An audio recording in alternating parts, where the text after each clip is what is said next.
Bonjour tout le monde, bonjour à tous et à toutes, j'espère que vous allez bien. Et aujourd'hui, on va parler des capsulites à l'épaule. Vous m'avez déjà écrit plusieurs questions. Alors, c'est quoi au juste une capsulite? Alors, si on regarde une illustration d'anatomie, on voit l'épaule, on voit le squelette, on voit aussi beaucoup de ligaments. Alors, ils sont nommés. L'idée aujourd'hui n'est pas de passer à travers tous les ligaments, mais j'ai encadré en bleu, vous le voyez, capsule articulaire. Alors, c'est vraiment ce qui se situe entre l'omoplate et l'humérus, les os que vous voyez. C'est ce qui est en blanc. Ça ressemble un peu en quelque sorte à un ligament. C'est une photo, c'est une illustration en 2 dimensions, mais si on la voyait en 3 dimensions, cette illustration, on verrait que c'est vraiment une enveloppe qui entoure l'épaule. La capsule, c'est pas une structure articulaire qui est spécifique à l'épaule. Il y a des capsules articulaires pour sensiblement toutes les articulations, mais celle de l'épaule, elle est particulièrement importante et on voit ce problème de capsulite qui est relativement fréquent et c'est la perte de mobilité de cette capsule que vous voyez. C'est l'inflammation qui peut s'installer. C'est aussi et d'abord une raideur articulaire. Il y a 3 phases à la capsulite qui se manifestent très différemment d'une personne à l'autre. Donc, c'est pas une recette de capsulite, c'est-à-dire qu'il y a 3 phases et tout le monde, chaque personne qui est atteinte d'une capsulite va passer à travers ces 3 phases-là de la même façon, non. Mais c'est quand même bien de se rappeler qu'il y a une première phase de douleur. Alors, on a une douleur à l'épaule au début. Parfois, ce n'est pas une douleur si forte et peut-être que c'est votre cas, vous pourrez me l'écrire dans le chat, dans le fil de discussion, n'hésitez pas à l'utiliser. Et parfois, les personnes n'ont pas si mal et elles se disent, la douleur va s'en aller comme la douleur est arrivée, et souvent sans traumatisme. Alors, c'est la phase de douleur, et graduellement, dans la plupart des cas de capsulite, la douleur va augmenter, ça va devenir très douloureux.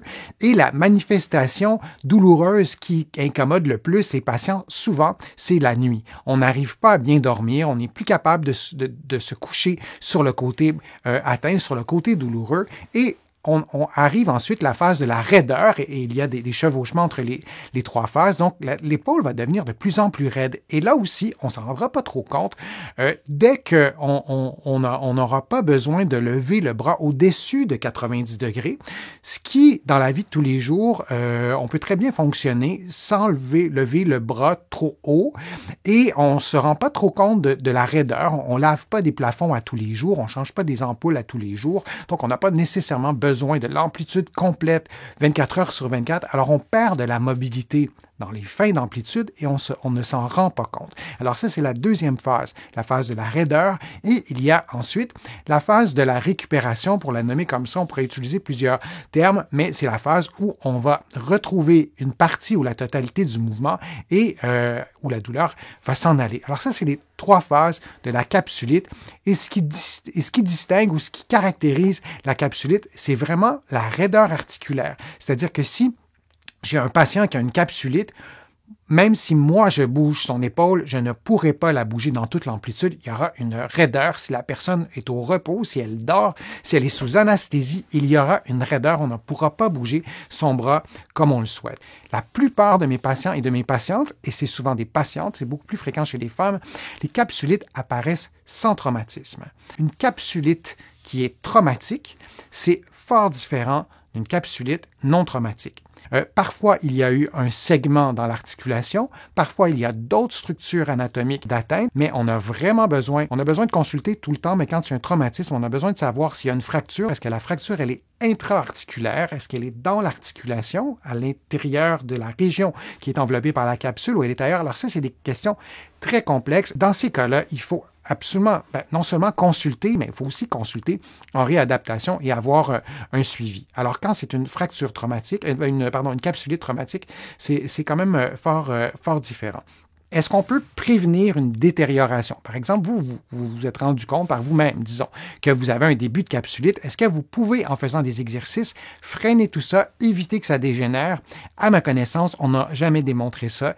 Je ne suis pas en train de dire qu'on ne peut pas prévenir, mais la capsulite, elle a été beaucoup moins étudiée que les tendinopathies, à ma connaissance. En tout cas, il y a encore beaucoup de variables complètement inconnues, notamment sur les causes de la capsulite. Et le mouvement, souvent, qui est le plus facile à faire, c'est le mouvement de flexion antérieure. Alors, vous pouvez faire les mouvements si vous voulez en ce moment. Peut-être que vous aurez des questions et c'est toujours la même chose. Aucun mouvement ne doit augmenter ni reproduire la douleur. Dans un contexte de capsulite, il y a une raideur. Quand on fait des exercices et qu'on a une capsulite, c'est certain qu'il y a une certaine douleur, une certaine sensibilité. On ne veut pas détériorer la condition. Ce que je dis souvent à mes patients, c'est durant un traitement, lorsque moi je mobilise, par exemple, l'épaule ou le bras de la personne, après le traitement, c'est possible que ça soit un peu sensible après. Donc, après des exercices, peut-être qu'il y aura une certaine sensibilité, mais on ne veut pas détériorer la condition. On ne veut pas que la douleur reste 24-48 heures. C'est vraiment trop long.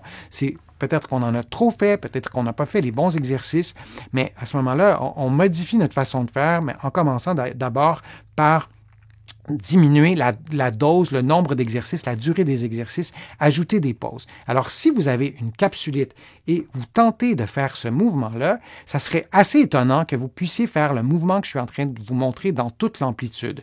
Alors, je ne sais pas s'il y a des personnes qui le font en ce moment, ce mouvement-là, des personnes qui ont des capsulites, mais si vous arrivez à faire ça, c'est que votre capsulite va vraiment, vraiment bien. Vous allez être limité dans le mouvement, probablement dans une amplitude qui va, je vais arrêter la vidéo, dans une amplitude qui ressemblera peut-être à ça. Alors, vous ferez le mouvement dans une amplitude réduite, c'est-à-dire que vous allez monter votre bras et vous allez arrêter, là je contrôle la vidéo comme ça, et vous allez redescendre. Il faut entrer un peu dans la raideur, bien sûr, parce que sinon les exercices ne donneront rien.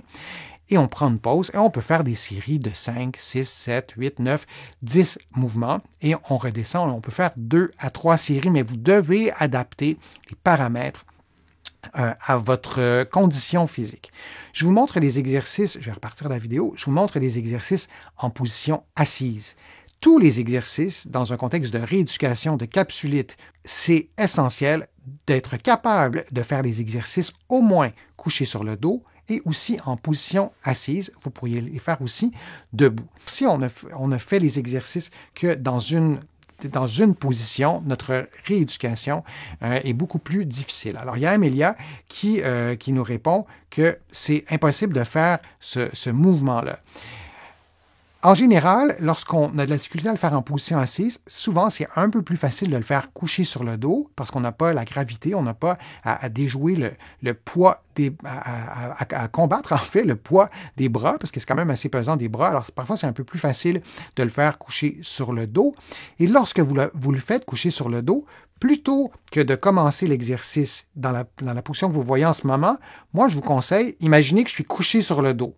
Donc je vous conseille de commencer l'exercice pour vous l'expliquer clairement. Donc, vous allez avoir vos bras comme ça, si vous ne voyez pas très bien, mais d'avoir les points, disons, vis-à-vis votre visage et vous commencez le mouvement à cette amplitude-là, ça sera peut-être un peu plus facile. Évidemment, tout ça dans un contexte où vous aurez consulté votre médecin, vous aurez les indications, les contre-indications, peut-être que vous aurez consulté en réadaptation, mais comme je vous le disais, vous êtes plusieurs à ne pas avoir accès à des soins comme ça.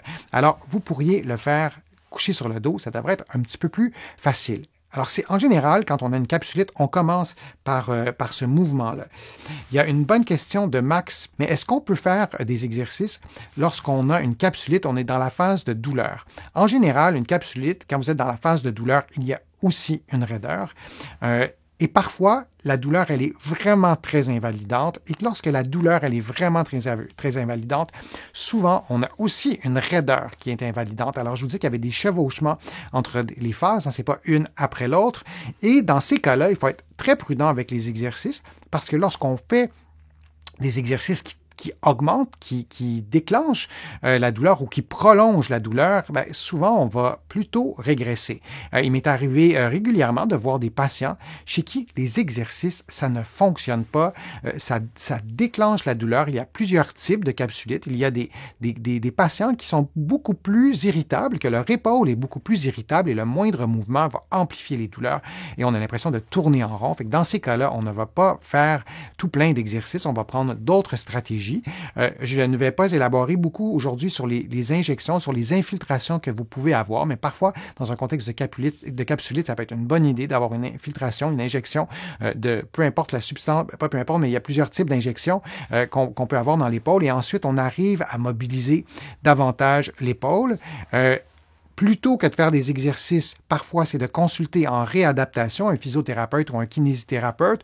On a des techniques, plusieurs techniques pour mobiliser une épaule, notamment les techniques de contracte-relax. On fait contracter un muscle, on demande ensuite au patient d'arrêter de contracter et on arrive parfois comme ça à aller récupérer beaucoup plus vite de la mobilité que faire des exercices. Mais chose certaine, dès qu'on peut faire des exercices sans augmenter la douleur, même si on est dans la phase douloureuse, ça peut être intéressant de faire des exercices, mais encore une fois, c'est du cas par cas. Parfois, les capsulites, ça peut être long. Les tendinites aussi, mais une capsulite assez forte avec une bonne raideur, ça ne disparaît jamais en 2-3 semaines. C'est presque impossible. On aimerait bien ça, dire aux patients, ça sera parti dans 2-3 semaines, mais c'est assez rare. Et ça arrive à peu près jamais. Donc, oui, ça prend du temps. L'idée, c'est pas de faire un miracle en 2-3 jours. Mais si on ne voit pas d'évolution, on ne voit pas de progrès, on doit changer la stratégie thérapeutique, qu'on soit en physiothérapie, en kinésithérapie. Mais c'est vrai aussi pour les infiltrations, les injections, ce qui est un peu un synonyme.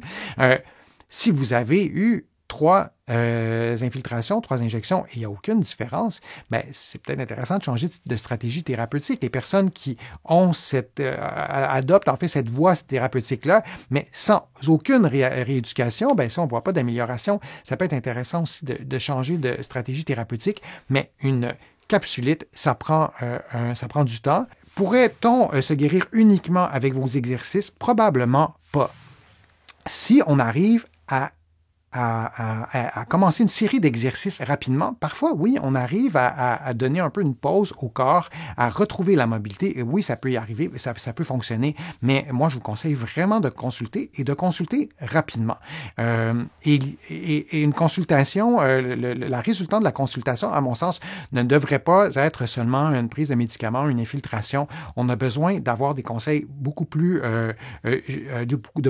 précis. Je vous encourage vraiment à consulter et de ne faire que des exercices. Parfois, ça peut aider. Et je sais que vous êtes plusieurs d'entre vous à ne pas avoir accès à des soins de réadaptation, mais ça peut être fort intéressant de consulter, comme je vous le disais. J'espère que la vidéo vous a plu, que les informations étaient claires, précises, que la formule vous a plu aussi d'extrait de direct. Si c'est le cas, je vous invite à cliquer j'aime, à commenter la vidéo et à la partager sur vos réseaux sociaux. Vous le savez, ça me donne plus de visibilité, ça m'aide à produire de nouveaux contenus. Vous allez trouver beaucoup d'informations sur mon site web, le www.denisfortier.ca. Vous pouvez vous abonner gratuitement à l'infolettre. Vous allez aussi trouver beaucoup d'informations dans mes livres que vous pouvez trouver partout au Canada, en librairie et sur le web. Mes livres sont aussi publiés de l'autre côté de l'Atlantique et je vais vous mettre le lien dans la description de la vidéo pour que vous puissiez trouver mes livres facilement. Je suis Denis Fortier. Je vous remercie beaucoup. À bientôt.